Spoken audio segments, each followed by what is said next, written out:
عبدالله ته د امرالله صالح پیغور ټیم دې له سهاره تر بیګا قومي او سمتي نفاق ته لمنه وهي.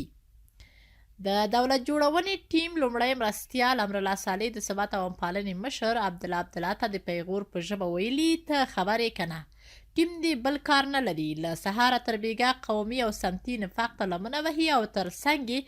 نه په افغانیت باور لري او نه په ملي یووالي. صالح د عبدالله د وروستیو څرګندونو په غبرګون کې ویلي عبدالله د خلکو له کوم حقه د دفاع خبره کوي. تا هیڅ په ټاکنو باور نه درلودو، په کومه ورځ چې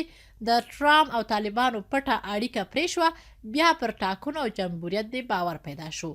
صالح ټینګار کوي چې د ټاکنو کمیسیون غړي د ټولو ټیمونو لخوا ټاکل شوي، خو عبدالله کمیشنران په تقلب تورنوي. هغه د ثبات او پالنې ټاکنیز ټیم مشر عبدالله وروستۍ ادعاو او انتقادونو ته په ځواب کې په خپله فیسبوک پاڼه 15 ماده‌یي وضاحت خپور کړی او عبدالله ته یې ویلي چې کمیسیون خپل کار ته پرېږدئ، که ټاکنې مو وګټلې نو د ګلونو په ګېډۍ به درته مبارکي درکړو، او که دې وبایلې نو هیله ده حکومت کې د ضمیمه کېدو لپاره له خپلو هڅو لاس واخلي. هغه د ډاکټر عبدالله ټیم ته په ځواب کې ویلي دی چې دولت ساز انحصارګر نه دی، بلکې پریمانه ثبوتونه او بیلګې لري چې ثبات او پالنې انحصاري چلن کړی دی او په ولایاتو کې مشخصو چارواکو په ګټه خلک واخلي دي، دوی ته یې رایه ورکړې. خو له دې ټولو سره لومړني معلومات ښایي چې